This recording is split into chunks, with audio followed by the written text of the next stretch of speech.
Lari itu bukan buat semua orang menurut gue. Hah? Iya, jadi kalau kita bicara lari itu sebenarnya ada hal-hal yang perlu kita waspadain lah gitu.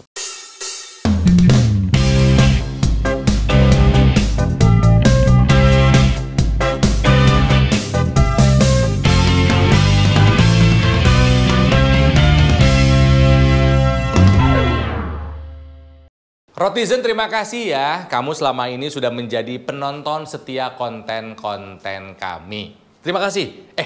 Jangan salah, kami punya yang baru loh. Yes, nih kalau misalnya Rotizen pengen menyaksikan konten-konten eksklusifnya Ronald dan Tika di RoTV, join membership RoTV dong. Klik, klik, klik, klik. Yang lain nggak tahu, cuman kamu yang tahu. Yang lain pasti ketinggalan. Nggak masang iklan di sini. Oh iya, maaf. Iya. Nonton ya.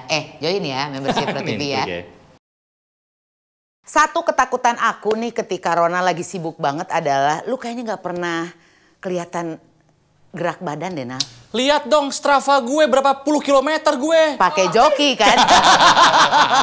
Tapi bener Nal, ngelihat Ronald tuh kayaknya nggak seger. Apa karena nggak olahraga Nanti gitu aja olahraga malah. Kenapa lagi takut banyak yang ini ya? Enggak. Kenapa? Kecuali yang ngasih tahu gue orang yang benar ngasih tahu tentang olahraga. Kalau cuma belum gue dengerin ke. Olahraga kan kalau Tapi hari ini ya di RoTV kita kedatangan dia ini adalah bisa disebut seorang dokter yang sangat talkative dengan sosial medianya. Ada Dokter Andika Raspati. Dokter Dika. Assalamualaikum Rotizen semua. Fansnya banyak Ronald. Aduh, cuma 2 kalau nggak salah. Bapak sama ibu saya. Tambah gue lah mati. Oh, iya, 4 alhamdulillah. Jadi kamu mengambil spesialisasi olahraga. Kedokteran olahraga. Kedokteran olahraga. Ini sub baru atau udah lama sih? Udah dari tahun 1990 sebelum Masehi. Oh, enggak lah. Gua katanya pelantau. Enggak. 1990, tapi kebetulan memang yang kemudian banyak praktek itu baru 2012-an lah kesini. Enggak, milih sport medicine ya? Nah, sport medicine. Sport medicine. Yeah. Itu tuh karena memang keinginan atau karena aduh kayaknya ngambil spesialis ini ngambil mahal atau ini dokter susah. Bedah nggak berani ngebedah misalnya gitu. Nggak mungkin ya, nggak mungkin. Kan kedokteran memang Kedokteran harus harus takut nggak darah. boleh takut. Tapi memang udah tertarik sama ini. Ini subspesial. Ini panjang nggak apa-apa nih cerita ini? Nggak apa-apa. Oke, jadi saya edit kok. Buat apa panjang dong lebar. ngomong panjang? Iya, nggak apa-apa ya panjang ya. Jadi saya lahir di Jakarta kebetulan waktu itu. Kejauhan. Nggak usah. Kalau Sorry. itu. Bapak malu ketemu di mana? Di diskotik mana gitu kalau Tanamur. Jadi intinya gini sih, awalnya gue ini mau ngambil ortopedi awalnya. Awalnya banget tulang, awalnya mau ambil tulang. Terus senior bilang, lu kalau mau ngambil ortopedi atau tulang, apalagi mau masuk di UI, itu mesti dulu ke daerah mengabdi. Oke. Jadi katanya kalau kita mengabdi tuh kans kita makin gede gitu. Iya. Terus akhirnya tuh gue ngabdi di Batam. Di Batam. Di Batam. Di situ gue dijadiin dokter keluarga namanya. Hah? Gimana? Dokter keluarga. Jadi dokter keluarga tuh dokter yang kerjaannya tuh ke rumah-rumah. Oh, keliling gitu. Kira itu keluarga raja siapa gitu bukan? Pengennya juga begitu, cuma nggak kesampaian. Gitu. Nah itu, jadi kita tuh kerjanya tuh ke rumah-rumah, terus ngedukasi warga gitu. Jadi tiap kali kita datang ke rumah ngeliat gimana keluarga sehat gitu kan. Terus ntar pada datang warganya tuh kumpul, kita penyuluhan, edukasi, ngobrol apa segala macam. Terus gue kayak, kok gue happy ya? Ngedukasi orang gitu, kemudian bikin orang kayak oh gitu tuh dok, itu gue tuh kayak apa ya, orgasme lah gitu. Gitu lah maksudnya gitu, itu ntar diedit aja kalau nggak bisa. Jadi kalau kita aman ngomong orgasme di sini mah. Jadi intinya kalau misalnya kita gue kayak nyuluh orang dan bikin dia ngerti, itu menurut gue sebuah kepuasan yang luar biasa gitu. Terus gue mikir kalau gue jadi ortopedi gue bakal abis di ruang operasi gitu, bayangan gue saat itu. Ketemu orang banyak dong. Ketemu orang banyak. Kalau gue mau ngedukasi, gue ngedukasi orang yang lagi dibius. Kan gak nyambung. Iya. Gue gak inget ya dia orangnya. Jadi gue mikir kayak, kayaknya gue pengen nyari dokter yang emang banyak waktu untuk bisa ngedukasi orang, untuk bisa banyak ngobrol panjang lebar, dan gue akhirnya kenal sama yang namanya olahraga gitu. Sebentar, waktu itu sempat benar mendapatkan gelar dokter SPKK. SPKO. Spesialis keliling kampung. Waktu itu Kang, sumpah gue pernah dikira leasing. Ada lagi. Gua datang beneran, gua assalamualaikum, orangnya ngumpet. Gak ada. Ya Allah, dikira apalagi gua pakai jaket hitam gitu kan. Iya, asli udah bener-bener. Itu berapa tahun keliling-keliling tuh? Setahun doang. Lalu setelah itu dianggap cukup. Nah cukup, begitu gue pulang ke Jakarta, nggak jadi gue daftar ortopedi. Gue daftarnya langsung ke olahraga. SPKO spesialis Knockout. Kedokteran olahraga. Pada saat itu memang demand-nya ada atau gimana tuh? Gini, jujur waktu itu tuh bonyok gue kayak tanda kutip mempertanyakan, yakin lu mau ngambil ini gitu? Karena nggak kan orang taunya kan iya, betul. Kandungan. Nggak seksi gitu Nggak kayaknya seksi ya. gitu kan, bahkan kalau kita bilang nggak basah lah gitu kesannya. Cuman gue lihat kayak, oh enggak nih, yang namanya kultur olahraga ini lagi growing gitu. Gue nge-forecast lah istilahnya gitu, gue nge-forecast lagi growing. Dan gue punya prinsip kalau gue ngerjain sesuatu karena gue ngincer duit lah atau gue pengen passion banyak, dan itu nggak passion gue nggak akan total gitu. Jadi gue orangnya tuh passion banget gitu orangnya. Jadi begitu kayak nggak, gue pokoknya mau ngerjain apa yang menjadi passion buat gue. Apalagi gue kan emang suka nonton kayak badminton dulu kan, nonton bola, timnas main tuh. Mana tuh badminton tuh? Nggak pernah absen namanya timnas tuh. Jadi kayak udah nasionalisme tuh udah dalam darah banget gitu. Dan begitu namanya olahraga tuh gue tahu bisa juga untuk ngedampingin atlet. Itu gue ngerasa kayak ini passion gue banget gitu. Selain tadi gue bilang edukasi ya. Jadi gue bilang kalau gue percaya selama kita iya lumayan berasa. Dia mah ngomong aja kayak orang-orang Iya emang begitu, harus menjiwai. Jadi kalau kita bicara tadi passion gitu kan, gue yakin bahwa kalau kita kerja dengan passion, otomatis yang namanya rezeki mah udah ada yang ngatur. Nah kalau dokter olahraga, praktek nggak? Praktek. Ini gue baru pulang praktek. Jadi prakteknya ada buka tempat gitu atau gimana? Ada tempat. Jadi gini, kalau kita tuh banyaknya tuh di sport clinic. Jadi namanya yang kayak gym gitulah bentukannya, tapi ada ruang konsulnya, ada polinya. Yang paling penting adalah gini, apa yang kamu pelajari di kedokteran olahraga waktu itu? Satu, bagaimana menangani masalah yang muncul akibat olahraga. Misalnya orang cedera paling sering ya kan, olahraga terlalu heboh apa segala macam. Yang kedua, bagaimana mengatasi masalah kesehatan dengan olahraga. Dua. Ya, jadi kalau ada orang misalnya let's say dia punya penyakit kencing manis gitu. Olahraganya apa yang pas? Kadang kan orang cuma disuruh jalan kaki, padahal kurang. Orang diabetes justru mesti latihan beban. Wah, berarti anak aku mesti konsul sama dokter. Anak aku diabetes, jangan selesai. Sekarang. Anak aku DM1. Oh gitu. Iya. Makanya aku suka bingung karena kan kalau anak-anak yang diabetes itu kan sering kecapean gitu. Apakah olahraga yang bagus tuh apa? Karena dia terus terang jadinya males gerak. Karena itu tadi cepet capek. Ternyata harus ada beban ya. Ada. Jadi enggak, tapi memang yang angkat beban ini lebih ke arah di tipe 2 sebenarnya. Yang tipe 2 kita mesti bikin ototnya itu dia lebih gampang narik gula. Jadi gulanya nggak beredar di darah terlalu banyak. Karena kan otot tempat pembakaran paling besar di situ. Yang namanya energi, lemak, gula itu semua di otot. Jadi seringkali orang tuh bilang olahraga cuma kardio doang. Iya, padahal sebenarnya strength training juga itu penting banget. Oke, sekarang sudah berapa tahun menjadi dokter SPKO? Lulus 2019, Kang. Jadi 5 tahun. Cuman kan aku kebetulan sambil sekolah tuh udah nyambi. Jadi sambil sekolah tuh aku udah megang timnas sepeda, udah di KONI juga. Oh, langsung timnas ya? Langsung. Kamu kan SPKO dulu, Tika lama di RSKO. Kandungan obat. Itu SPOK dulu. Subjek predikat, objek keterangan. Iya. Nah, sekarang kan memang banyak banget orang cenderung lari gitu. Lari itu kayaknya lagi marak banget. Sempet dulu pas lagi zaman COVID mah sepeda. Iya. Sepeda menggila banget aku gitu kan. Korban sepeda so asik pada saat COVID. COVID udah selesai nggak dipakai lagi tuh. Iya biasa itu banyak, Kang. Karena belum nemu jokinya. Belum ada. Juga. Joknya ada kalau tidak ya. Terus sekarang lagi marak banget lari, orang lelarian gitu. Sebenarnya ada yang bilang, wah ini sesuatu anugerah lah orang mau bergerak gitu, orang mau olahraga. Tapi juga banyak orang yang bilang dengan banyaknya orang berlari ini malah agak mencemaskan gitu karena mereka lari nggak ada ilmunya gitu. Lari mau lari aja kali. Nah, banyak korban berjatuhan. Bener dok. Ya jadi memang lari ini bisa dibilang susah gampang ya. Jadi orang bilang kan tinggal lari doang gitu kan, tinggal melangkahkan kaki 1, 2 dengan cepat. Tapi padahal kan itu melibatkan jantung mesti kuat, otot juga mesti kuat. Sehingga tadi kalau orang itu nggak kuat, ya tadi bisa cedera lah, lututnya kenapa sakit. Bahkan ya nggak sedikit juga kan kemarin-kemarin kita dengar ada yang sampai meninggal lah apa segala macam itu karena memang apa ya, dia melakukan olahraga yang di luar kapasitas kemampuan dia sebenarnya. Dan ini kadang-kadang nggak disadari sama orang gitu. Iya. Kadang kalau kita bicara sampai ada yang meninggal, itu kan karena memang biasanya ada masalah dengan jantung. Dan ini nggak lantas kemudian tiba-tiba kejadian, enggak. Udah punya bakatnya, dia udah punya modalnya. Cuma nggak sadar. Oke.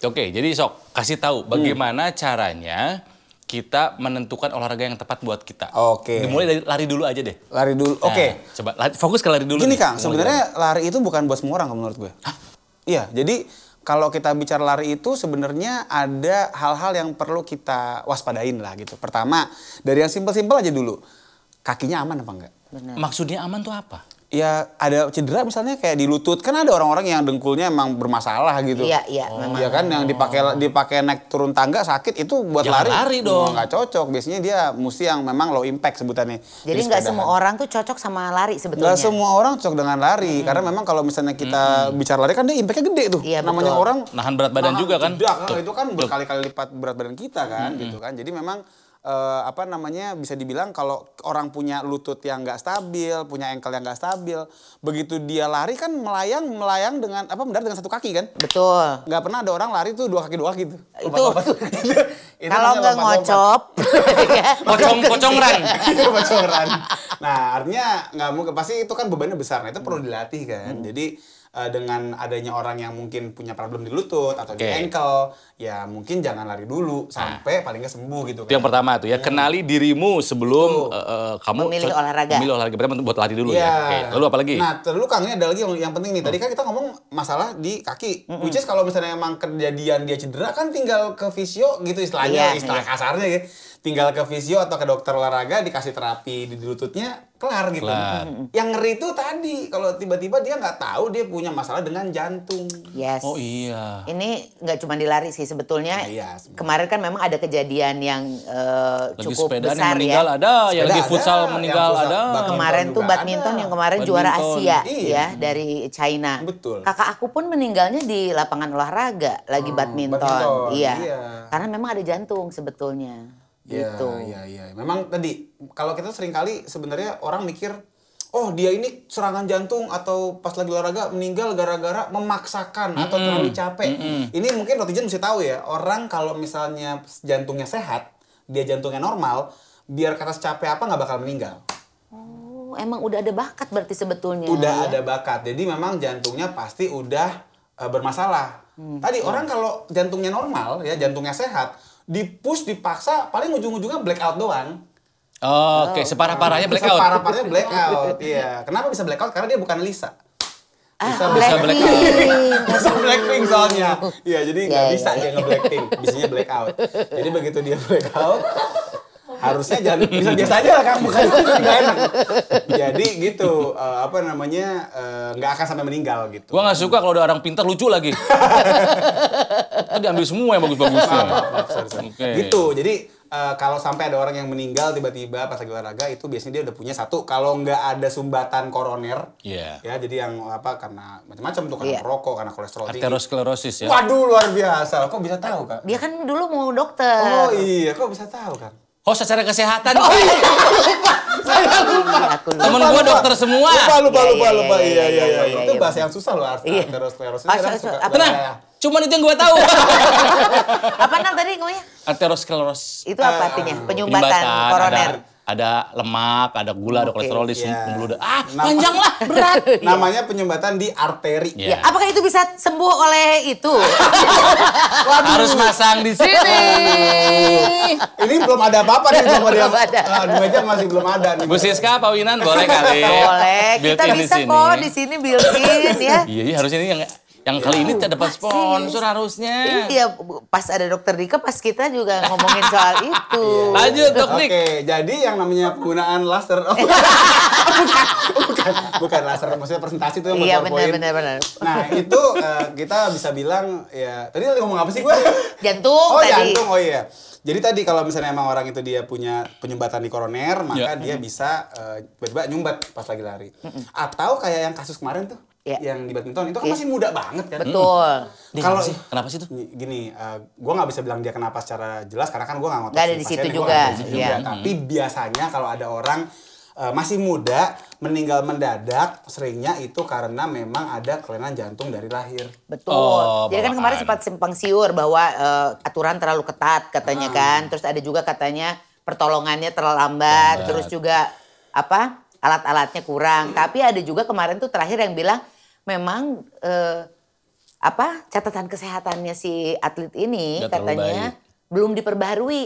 Jadi kayak 6 bulan yang lalu baru terakhir dia diperiksa katanya gitu. iya, Ada yang bilang begitu. Jadi masih simpang saya. Iya, simpang Matraman lah. Iya, bener. Jadi kalau kita bicara dari segi gini, yang namanya kejadian itu pasti semua multifaktor teh. Iya. Jadi faktor-faktor yang secara apes ketemu, ya udah menimbulkan kesialan dan keapesan ya itulah yang terjadi kemarin gitu sih Omang. Oke. Oke, sok apa lagi syarat-syarat kita memilih olahraga? Nah, oh iya, pertama tadi yang Kang Ronald bilang, Kenali kondisi kenali diri kita. diri kita. Ini sehat apa? Sehat apa enggak lah gitu, punya penyakit apa enggak. Yang kedua, kalau kita, oke, gue sehat nih, alhamdulillah gue nggak punya masalah di lutut, gue nggak punya masalah di kaki, gue nggak punya masalah di jantung. Tingkat kebugaran kita bagaimana? Karena banyak orang sehat tapi tidak bugar. Tidak Iya. bugar. Iya kan, dia nggak punya penyakit jantung, nggak punya hipertensi, tapi cuma naik tangga doang 2 lantai udah kayak orang Ngap sekarang. Udah gitu hehong. ya. Napasnya udah ngasmos. Jadi dia harus mulai dengan latihan yang sifatnya santai aja dulu. Jalan Nggak perlu kaki. lari. Jalan kaki. Apa? Jalan Jalan kaki. Sepeda santai. Ya. Pokoknya jangan sampai terlalu ngasmos. Sepeda hias boleh? Boleh. Sepeda roda satu? Bagiannya, aduh.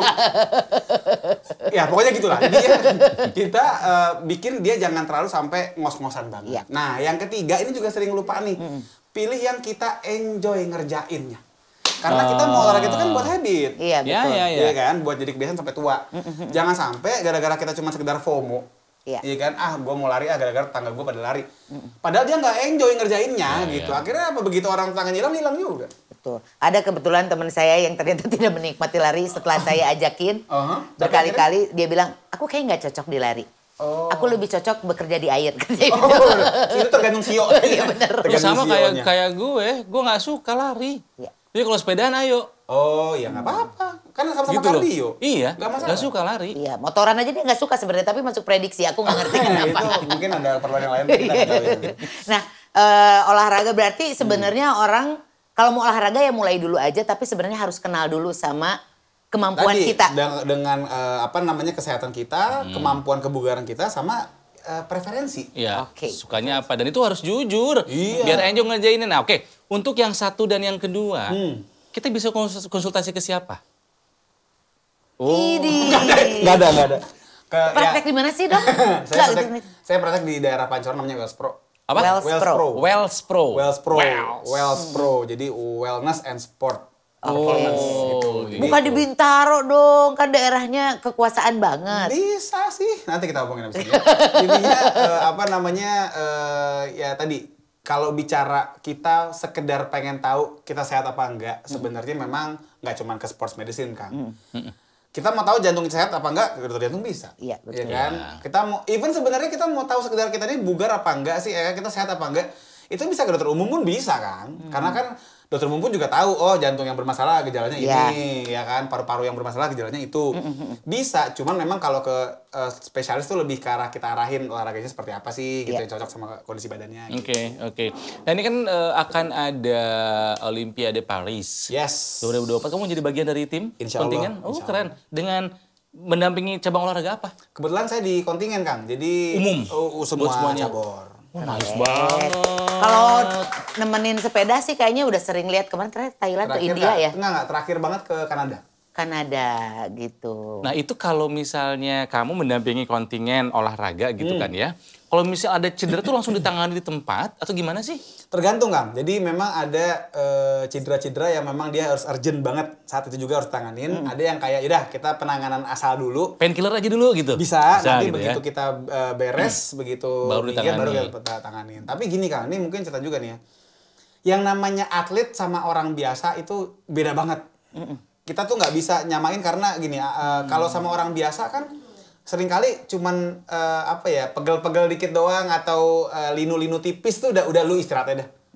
Kalau yang namanya atlet itu nggak bisa, Kang. Karena apa? Dia itu dituntut untuk menang. Kalau dikit-dikit dia istirahatnya nggak bakal menang. Nggak kan? bisa. Jadi makanya kenapa dokter olahraga itu bisa dibilang dokter yang paling koboi sebenarnya. Maksudnya? Karena Kita suka naik kuda. Enggak dong, gitu. Enggak. Kita bisa dibilang paling tanda kutip nekat. Kayak gue nih Kang, gue pernah punya pengalaman gue bikin atlet yang patah tulang main. Dude. Yes. Itu di buku-buku nggak akan ada. karena memang harus bertanding pada saat itu. Jadi gue ini ya cerita dikit. Jadi waktu tahun 2019 gue ngedampingin timnas sepeda di SEA Games di Filipina waktu itu. Kita punya pebalap sepeda downhill. Downhill cewek atas nama Tiara. Jadi Tiara ini dia adalah atlet downhill kita yang waktu H-2 sebelum race dia jatuh. Karena kan biasanya kan kalau orang downhill kan dia kayak dikasih waktu buat ngapalin jalan. Iya, oh iya. Pas dia ngapalin jalan, kemudian dia kena akar gitu lah. Jadi kayak ada akar gitu kan namanya di hutan ya. Langsung salto, nahan pakai tangan, patah nih. Wah, Patah. Terus waktu itu gue ronsen segala macam jelas patah. Gue langsung ngomong tuh sama tim, ini patah. Jadi gue waktu itu masih dokter yang lugu, bener-bener masih polos. Iya, maksudnya belum koboi gitu. Iya, 2019 kan baru masih banget ya. Kinyis-kinyis. Jadi gue bilang, udah ya Tiara, kita tahun depan coba lagi lah, kita nanti 2 tahun lagi. Terus dia nangis segala macam. Gue ngumumin tuh di grup timnas gitu kan. Ini dengan berat hati saya nyatakan Tiara tidak bisa berlomba, tidak bisa bertanding di SEA Games. Gue diomelin sama manajer gue. Dikasih tahu, Dok, nggak gitu cara mainnya. Udah, lu pulang dulu sekarang ke base camp, kita ngobrol di base camp. Dalam hati gue mau ngapain lagi gitu kan. Udah jelas patah kok. Terus gue akhirnya balik. Di situ gue dibilang, kenapa dokter Dika bilang dia nggak bisa lanjut? Gue jelasin, ini downhill Pak. Gue bilang gitu kan, ini downhill. Kalau dia nggak bisa nge-grip itu sepeda, gara-gara dia patah, terus kemudian dia jatuh, kiri kanan kan jurang. Lebih parah lagi. Iya, kalau dia sampai masuk jurang, keluar di mana? Di berita. Iya benar. Iya kan? yang kena gua. Gitu kan, sebagai dokter gimana sih lo? Jadi makanya saya bilang, udah kita relakan. Oke, dokter Dika sampai situ selesai ngomongnya. Sekarang Tiara, masih mau main nggak? Jawaban dia, masih. Saya mau berjuang sampai titik darah penghabisan saya. Dia bilang gitu kan. Pucet dong gua. Iya. Aduh, gitu kan. Terus dia langsung langsung bilang, manajer timnas tuh ya, dokter Dika denger Tiara mau main. Nggak tahu gimana caranya bikin dia main. H-2 orang patah. Kita mah kesel ya H-2 masih di sofa kan. Iya benar. Ya udah akhirnya tuh gue bebet tuh pakai perban gitu kan, gue ganjel biar nggak ngepek tuh jari. Oh my god. Dan dia bener bisa nggak ngerem, bisa pakai 2 jari sisa gitu kan. Udah akhirnya dia main dengan 2 jari sisa silver dari perak. Nah makanya itu yang membuat gue berpikir ya itu setelah itu gue jadi dokter combo itu. Sering banget itu ada atlet gue bahu copot gitu kan, balikin main lagi. Jadi ya gitu, makanya kenapa tadi yang Nol bilang sometimes kita memang nggak bisa sama kayak penanganan pasien lain gitu. Ingat ceritanya Henrolung yang dia cacar kan waktu kapan tuh? Henrolung jalan cepat. Dia habis cacar atau sakit apa dia tetap bertanding, kalau nggak salah perak sama emas juga dapet dia. Wah. Dan dia kan sebenarnya udah nggak ada. Iya. Gini ya, gue kasih tahu ya, yang namanya atlet itu gue jarang banget ngeliat atlet level dunia gitu yang sehat walafiat, jarang. Emang udah sebenarnya mah ada aja ya. yang goyang bahunya, ada aja yang goyang dengkulnya. Jadi ya itulah maksudnya tadi gue bilang nggak bisa samain sama pasien-pasien biasa. Karena Kipchoge juga katanya cantengan ya. Iya, kukunya agak masuk dalam tuh jempolnya. Iya. Oke. Ambil benana lagi. Dok, ini ngomongin soal olahraga Indonesia lah ya. Apa yang membuat olahraga Indonesia nggak terlalu bisa banyak berbicara di level internasional? Apakah karena postur tubuh kita yang kecil-kecil? Atau memang desainnya memang bukan buat olahraga yang bisa maksudnya kan kelihat Olimpiade. Iya konon katanya kalau Amerika, Cina, selalu aja itu negara nanti yang selalu terbanyak medali itu gitu loh. Cina mah katanya dilihat dari begitu dia mau kecil juga ini tulangnya buat ini, itu tulangnya buat ini gitu. Udah bisa dikelompokin. Jadi gini, pertama gue mau menanggapi dulu statementnya Kang Ronald. Kita punya keunggulan di beberapa cabur Kang. Pasti. Contoh kayak sekarang yang lagi gokil kan kalau nggak angkat besi. Ya, selalu gitu mah. Panjat tebing. Yo, itu juara dunia tuh. Ya, panjat sosial kita juga jago. Jago. Pansos banyak. Tapi gini, kalau kita bicara semua cabur memang kita masih tanda kutip banyak yang belum bisa berbicara di level internasional karena berbagai hal. Pertama, untuk olahraga permainan yang banyak body contact, pasti postur juga ngaruh. Iya. Kita kan masa postur yang kecil-kecil gitu kan. Dan tapi gini, terlepas dari postur genetik yang memang kecil-kecil, tapi kalau gua ngelihat yang namanya sport science di Indonesia itu belum merata ke daerah-daerah. Iya. Jadi kita itu kan negara yang kaya, banyak maksudnya kaya akan SDM gitu. Iya. Artinya orang tuh banyak gitu. Iya.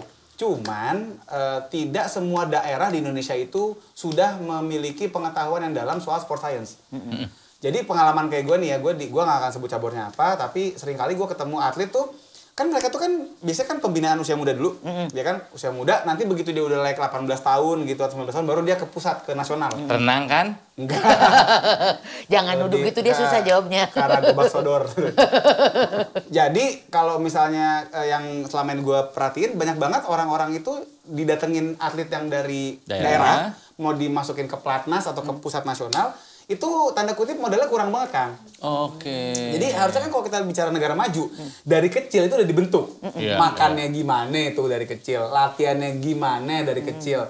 Sementara kita kayak masih banyak gitu ya, nih saya nggak akan sebut apa, tapi banyak banget yang memang masih takut nih, kalau anak kecil dikasih latihan beban nanti jadi pendek, contoh. Iya. Iya kan? Iya benar. Padahal mah enggak, yang namanya latihan beban itu dari kecil dibiasain. Sesuai dengan porsinya. Gitu.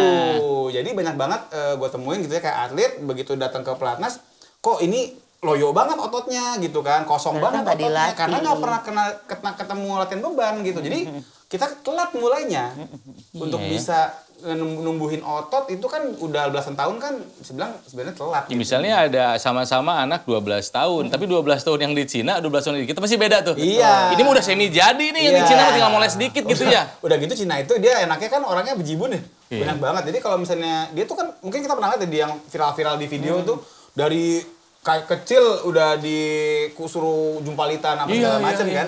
Itu sebenarnya kalau di teori olahraga modern tuh nggak masuk kan. Karena rupanya anak-anak itu nggak boleh terlalu dipush dari kecil. Jadi ada hitungannya lah gitu. Dia baru boleh spesialis olahraga tertentu kalau udah puber. Sebenarnya gitu. Ada hitungannya. Jadi kalau dia belum puber tuh mesti explore. Apapun ya. Karena untuk memperkaya ruang hasanah geraknya, namanya physical literacy. Jadi kita tuh nggak boleh terlalu badminton mulu tiap hari sampai karena itu membuat dia satu jadi nggak terampil untuk olahraga lain. Iya. Yang kedua resiko juga karena dia dijejelin sesuatu yang sama berulang-ulang repetitif itu bisa bikin dia burn out pertama. Iya. Anaknya akhirnya menjadi sangat bosan sehingga dia nggak bisa menikmati lagi. Belum bicara cedera juga. Iya, Anak-anak iya. kan belum matang nih yang namanya sendinya apa segala macam. Dikasih olahraga yang sama tiap hari terus itu dia bisa cedera. Di Cina banyak stoknya. Iya. Satu gagal ada lagi. Masih banyak yang lain. Jadi bisa kalau kita kan nggak gitu. Iya. Kalau kita nggak sebanyak itu kan. Jadi begitu bermasalah ya udah selesai gitu dan Iya, regenerasinya gap kadang jauh banget. Dan kadang-kadang mungkin kalau di kita akhirnya dipaksa tuh anak-anak buat suka sama olahraga yang kira-kira lagi sukses. Nah, itu Kayak juga. badminton, hayo semuanya harus badminton. Tapi cabang olahraga yang lain tuh nggak seksi lah buat Ya, mereka gitu. Padahal yang perlu diingat adalah satu, tadi cabur tuh banyak ya nggak cuma Iya. itu. Yang Iya, kedua, banyak. yang penting banget selain tadi kita mencegah cedera burnout, yang namanya olahraga pada usia dini itu wajib fardu ain hukumnya. Ainnya benar gitu kan? Iya, Pakai ain. Itu harus anaknya doyan. Harus fun buat si Harus anak. fun Iya, buat si anak. Nah, sementara kadang sering kali yang ambi itu orang tuanya. Iya. Kalau gue perhatiin. Iya, kan? iya, Yang ambi itu betul. orang tuanya. Kadang tuh, wah, mohon maaf banget nih kalau ada rotation yang mungkin termasuk gitu ya, kesepet nih. Kadang tuh kita kalau ngeliat anak-anak lagi main bola, itu tuh bapaknya itu agak kayak tackle gitu, ngerti gak sih? Iya, iya, iya, Siapa iya. punya kakinya gitu loh. Iya, Maksudnya agak- Tajong borokna. Iya. Kalau anaknya kenapa tuh dia yang maju kan Iya gitu kan? benar gitu. Kalau bilang bapak udah bapak aja yang main lah. Hayu. Bapaknya main gitu kan. Jadi kayak apa ya, anak-anak tuh jadi dipaksa untuk menang. Padahal, nah ini juga menarik nih. Jadi gue pernah nanya juga Kang, pertanyaan yang sama tuh. Kenapa sih kita kok kalau kita lihat nih anak-anak bola umur-umur 12 tahun, 10 tahun Indonesia itu di luar negeri bisa ngalahin Itali. Iya pernah kan ngalahin Brazil yang di bawah 10 tahun tuh. Iya. Tapi kok begitu dewasa kita nggak bisa Susah menang gitu, lagi. iya. Rupanya pemain bola Itali, pemain bola Brazil dan yang keren-keren itu pada umur segitu itu emang nggak pernah disuruh menang. Penting fun aja dulu. Lu biar tahu aja dulu nih main bola nih kayak begini turnamen tuh lawan negara lain. Oh my no. god. Gitu kita tuh kan dipaksa harus pulang bawa medali sama orang tuanya kan. Kalau nggak ntar dibandingin sama tetangga lah apa segala macam. Akhirnya panas orang tuanya. Jadi itu juga menurut gue yang perlu dilurusin dari budaya olahraga di semenjak ini itu pola ya. pendidikannya juga udah nggak bener gitu kan Iya, ya kasarnya gitu, jadi pendekatannya beda. pendekatannya bukan untuk anak supaya sukses tapi lebih karena untuk orang tua bangga sih. Iya, bener. Nih, ada satu yang menarik nih dari Dokter Dika juga. Dia ini sering banget mengencourage orang-orang untuk belajar CPR. Oh iya. Nah, CPR tuh ini ya. Pernafasan pertolongan pertama ya. Pertama ya. Itu loh yang neken-neken dada itu loh. Nah, tapi kalau misalnya kita udah bisa CPR nih, terus ada kejadian gitu. Nah, terus kita mau melakukan si CPR ini, apakah kita perlu ada license-nya dulu gitu, ada sertifikat gitu bahwa kita tuh bisa CPR? Jadi yang namanya CPR itu bukan kompetensi khusus profesi tertentu, bukan. Oh, bukan. Okay. Jadi CPR itu semua orang harusnya bisa. Dan ada 3 alasan deh kenapa CPR itu semua orang bisa. Yang pertama, yang namanya CPR itu dia wajib banget dikerjakan secepat-cepatnya. Jadi kalau misalnya ada orang gubrak, kan kita kan pasti nggak mungkin tiba-tiba nongol perawat atau dokter ting gitu kan, nggak mungkin. Pasti kan butuh waktu. Kita kan pada videoin dulu. Iya, makanya ya. Habis itu ngomong cut, dia bangun gitu. Lagi acting doang. Nah, jadi bisa dibilang harusnya tuh segera CPR. Jadi makanya kenapa semua orang itu harusnya bisa. Ada pengalaman di Singapura. Jadi di Singapura itu kan banyak, ya mungkin karena kalau senang sepedahan gitu ya. Banyak orang-orang kita yang kalau gabut, sepedahan ke Singapura gitu. Ada. Wow. Di Singapura? Pasti Di Singapura. Waktunya banyak mereka ya. Iya. Pernah ada rombongan pesepeda kita, belum lama nih, baru setahun belakang. Lagi goes rame-rame di Singapura, tiba-tiba kolaps. Brek. Dan untungnya di Singapura, yang namanya CPR itu diajarin di sekolah-sekolah kalau nggak salah. Jadi basic skill. ya, semua jadi banyak bisa. orang-orang random, abang-abang Starling tuh bisa gitu CPR. Akhirnya ditolongin, alhamdulillah selamat, sampai sekarang orangnya masih ada. Jadi bisa dibilang itu adalah kompetensi bukan buat tenaga medis doang. Oke. Jadi sebenarnya nggak perlu apa namanya Ada sertifikat gitu ya? Kecuali kita memang mau mendaftar ke rumah sakit atau mau mendaftar sebuah instansi yang perlu bisa CPR, kita nunjukin itu oke. Tapi buat praktek itu semua orang boleh. Yang kedua, sekarang CPR itu dibikin makin simple kan. Kembali ke kami ke sini. Jadi yang namanya CPR itu sekarang bikin makin simple. Ada yang disebut dengan hands only CPR. Cuma gini doang. Cuman begini doang, nggak pakai napas Nggak buatan. pakai napas buatan. Jadi dia bisa dibilang lebih aman. Kita juga nggak perlu mikir macam-macam. Nih jangan-jangan abis makan tongseng kadal. Ya, nggak perlu mikir ke sono. Takut baunya kayak enak. Iya, bau kadal. Tau nggak sih nyium? Enggak, gue nggak ngapain juga mau nyiupin kadal. Pernah ada kadal. Jadi intinya sangat simpel, nggak ribet, dan semua orang bisa ngerjain. Dan yang ketiga, nggak perlu takut untuk salah. Karena gini, selama kita yakin dia beneran nanti jantung ya, kita yakin apalagi nadi udah nggak ada gitu kan, diraba udah nggak berdetak nadinya, kita salah ngerjain pun itu masih lebih baik dibanding kita nggak ngerjain apa-apa. Oke, nah mungkin kita pernah lihat di TV ya adegan CPR. Iya. Sebetulnya CPR itu cara kerjanya bagaimana dan bagaimana bisa menolong si jantung Oke. itu gimana sih? Jadi gini, yang namanya orang bakal meninggal kalau otaknya nggak dialirin darah. Iya, Ya. betul. Karena kan nyawa kita di otak. Jadi orang itu hidup apa enggak tuh tergantung otaknya masih nyala Iya, apa enggak kan betul. gitu. Batang otak ya sini. Batang ya? otak terutama. Nah, begitu orang henti jantung kan otaknya nggak kealiran darah, nggak masuk darah lagi, nggak masuk oksigen segala macam. Makanya kita bikin jantung itu terpompa oleh tangan kita kan. Jadi seolah-olah jantungnya masih berdetak. Dipancing gitu? Iya, jadi dengan kita melakukan Diteken. kompresi bukan begini ya, netizen ya. Jadi kita Teken. mesti lurus, Tekan. lurus, tekan, dek sampai 5 sentian. Di kurang bagian lebih. mana?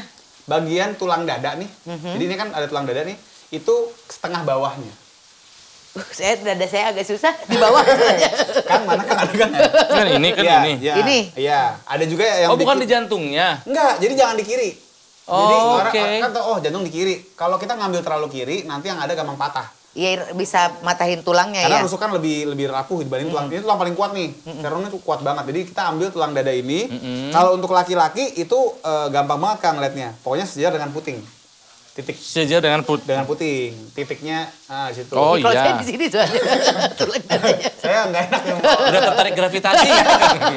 Saya mau bahas nggak enak. Jadi kalau untuk perempuan sebenarnya gampangnya tadi tinggal lihatnya tulang dadanya, setengah bawahnya atau gini ulu hati ini yang bisa dipencet kalau orang Iya, sakit ini mah, nih. tinggal satu tapak di atasnya udah. Sini berarti. Iya, Ya, itu setengah iya. bawah dari tulang Ah. dada gitu. Oke, terus Nah gitu. Ya udah tinggal ditekan. tekan. Iya kan? Berapa kali? Nah, itu sebanyak 100 kali per menit, Kang. Oh, jadi harus sering dong. Nih, gini, orang banyak mempertanyakan seberapa itu 100 kali per menit, kan repot ya kalau mau nge-push 1, 2, 3, 4. mesti nyari metronom kan Iya, ribet ya. susah. Ada lagunya, Kang. Beneran Ada lagu beneran. CPR. Bukan. Jadi gini ya, apa namanya? Gimana? Ada lagu yang judulnya itu pasti Kang Teteh tahu. Lagunya Staying Alive. Stay alive. Jadi secara ajaib yang namanya Staying Alive itu dia itu beatnya sekitar segitu. 100 beat per menit. Jadi BPM 100 BPM. Ini udah nggak nih? Nah, dengeran kan? Itu aja udah sampai 3 antara sampai ada ambulan datang, sampai orangnya bangun, sampai kitanya kecapean antara 3. Tolong, suami saya serangan jantung. Ada punya Spotify nggak? Lagunya, aduh saya nggak ada. Wi-Fi mana Wi-Fi? Adanya Apple Music. Udah gitu begitu Spotify, Shopee COD dulu. Dia nggak premium. Nggak premium. Terus yang orang itu ya, boleh ganti lagu nggak? Nggak enak lagunya. Ada lagu sekarang yang kurang lebih sama. Apa? Lagunya BTS. Permission to Dance. Oh. Itu juga gimana lagunya? Permission to dance.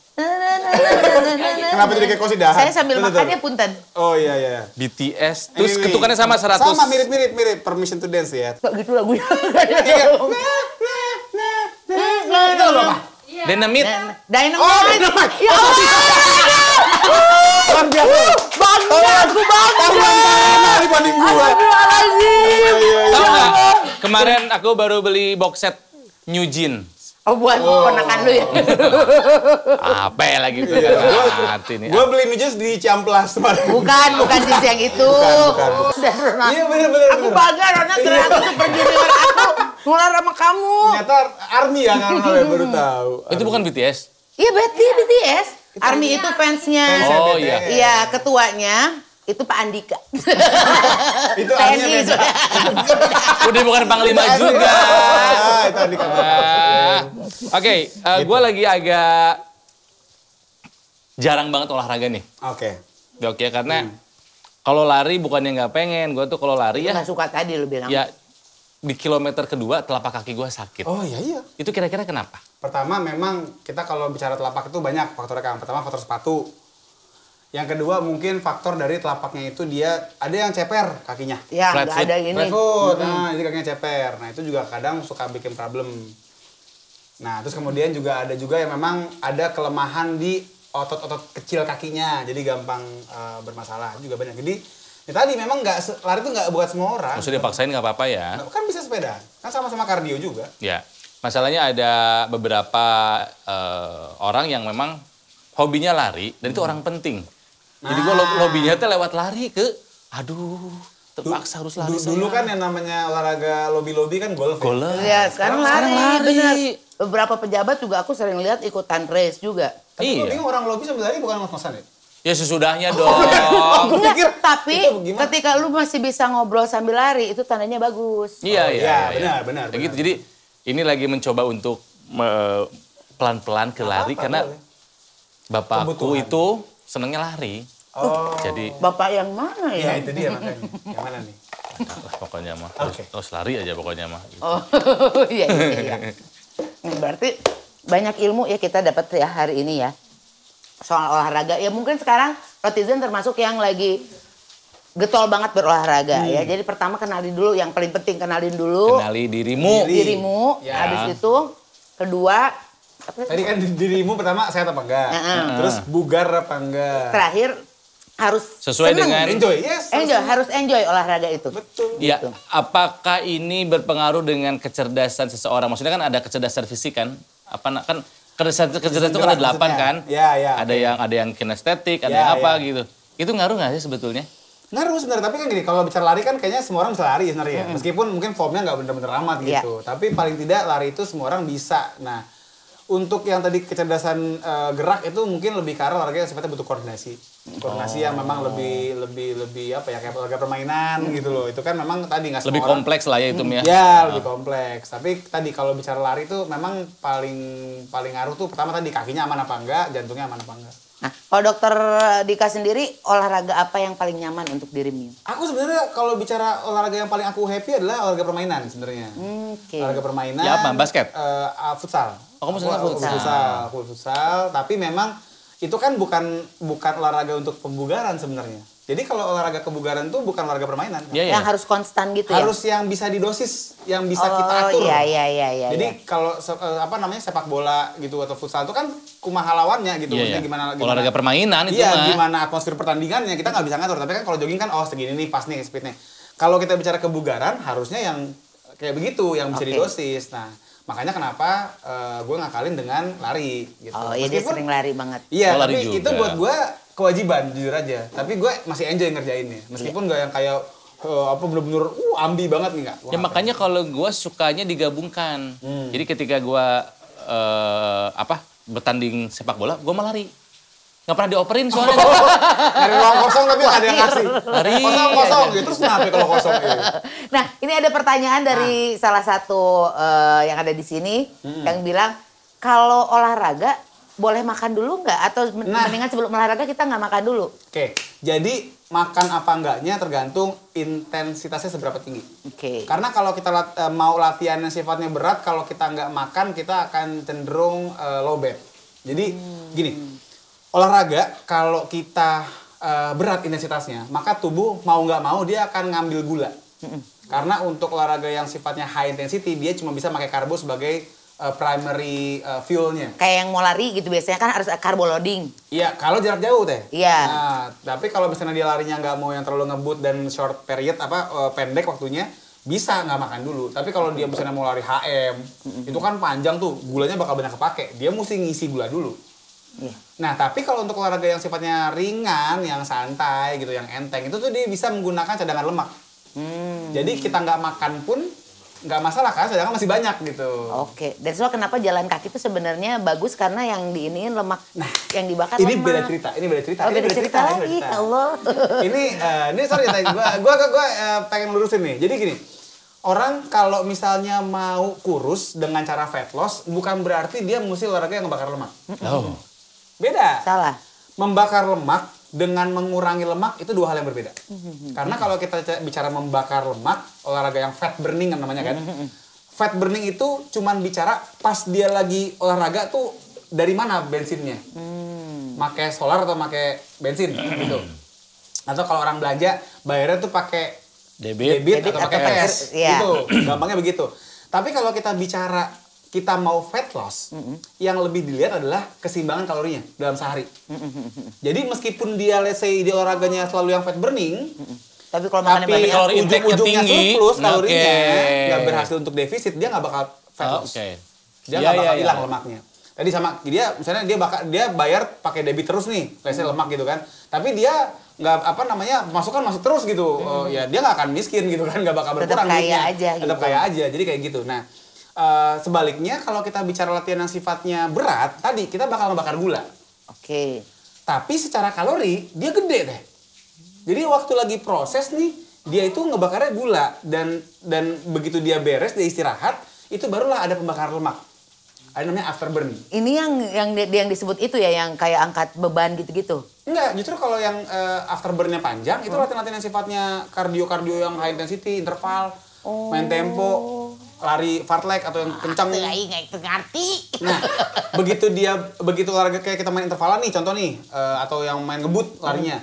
Begitu kita lagi nge-push lari, itu pakai gula memang. Gulanya Nah, dibakar. tapi begitu kita istirahat, kita santai nih apa segala macam, itu tuh tubuh lagi merecover kan, lagi ngebenerin tubuh kita tuh dari laktat apa segala macam lagi dibersihin, itu pakai lemak energinya.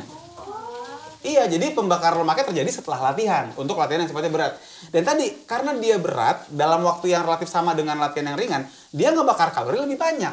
Jadinya untuk bikin defisit lebih gampang.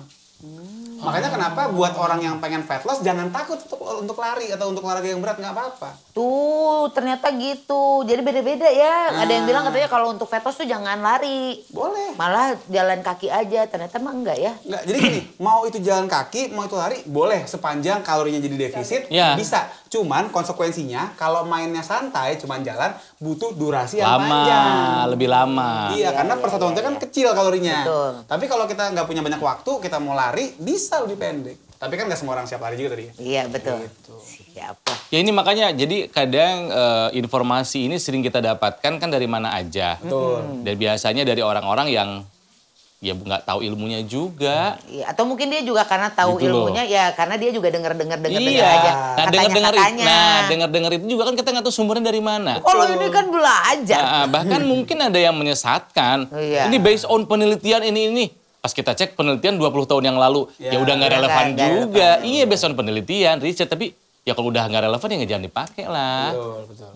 Jadi kalau misalnya pengen tanya sama Dokter Dika, dia selalu welcome dengan jawaban-jawabannya di Instagramnya Dokter Dika. Yes. Ya kalau enggak mah langsung aja ke kliniknya ya. Iya, ada klinikku di Wells Wells Pro, dia di Pancoran. Pancoran. Instagram aja dulu, nih Instagram ini. dhika.dr. dhika.dr. Nanti ada kan ya? Nanti akan dong. Kapan pergi ke Paris? Insya Allah tanggal 22 22 Juli. Dokter Dika ikut sama aku aja ke Berlin jadi dokter aku. Ya bisa kalau ada ongkosnya. Kamu ikut sama aku aja di Bandung sebagai dokter pribadi wali kota Bandung. Gitu wae. Aku kalah dong. Menggoda. Selama wali kotanya olahraga, cek si dokter teh. Ya olahraga nanti mah Iya. tenang bersama warga. Gitu ya. Lumba dong kalau gitu. Target kontingen Indonesia berapa, Mas? Wah, saya nggak bisa ngomong, Kang. Itu bukan hak saya untuk bicara, takut salah saya. Ya nggak pengen tahu aja. Adalah pokoknya. Pokoknya mah targetnya medali aja ya. Iya, pokoknya kita pengen menyamakan, kita kan alhamdulillah selalu bawa medali lah. Gitu. Jadi kita harus bisa. Ya setidaknya Menteri Pemuda dan Olahraganya pemuda yang sekarang. Iya, betul. Gitu, bosnya dia biarin. Betul. Kan kalau yang sebelum-sebelumnya Menteri Pemuda dan Olahraga tidak muda. Iya, berkumis biasanya tapi itu ya. Ciri-ciri Iya, berkumis ya. Menteri Olahraga tuh berkumis. Siapa aja coba? Mas Adam. Bukan. Itu nggak Siapa? pernah menteri ya? Adi Aksa Daud, Ya, kan?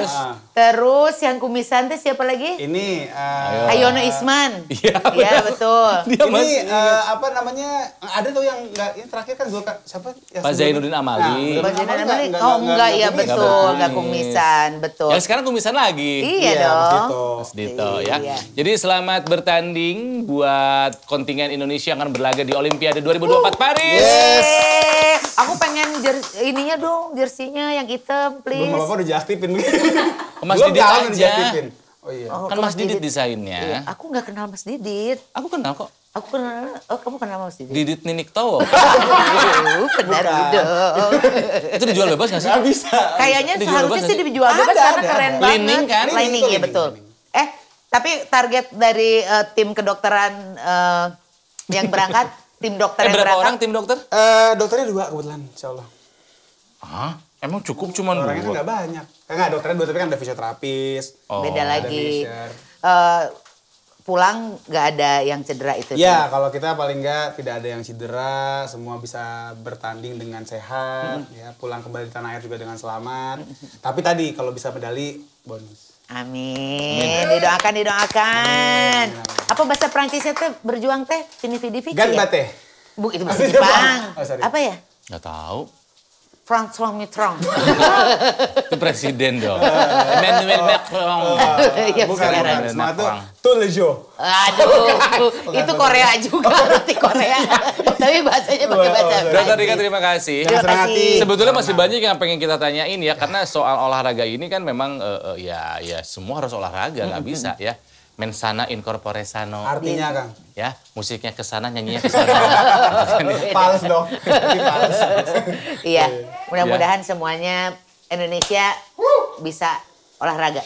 Berikutnya mungkin kalau kita ada waktu lagi sama kamu bikin kontennya langsung di lapangan olahraga. Iya, bener. Kita belum sampai ke pelatihan ya, CPR sih sebenarnya. kita ya. benerin misalnya posisi lari gitu-gitulah, gitu-gitu. Iya, iya. Cara yang benar napaknya gitu Formnya. dia pasti tahu. Bisa aja dulu waktu lo, dokter itu bisa aja. Bisa dia. Nanti pulang dari Prancis. Prancis ya. Siap, insya Iya. Allah. Oke. Wilujeng Tarung. Waduh. Merci beaucoup. Masih buku mah terima kasih itu doang. Terima kasih. Iya, bener. Merci beaucoup for coming. Nah, kamu kan bisa bahasa Perancis. Ya udah dulu. Madam Adang loh. Netizen kalau suka sama tayangan kita langsung like, subscribe, and komen. Thank you, Dika. Dengan senang hati, Kang.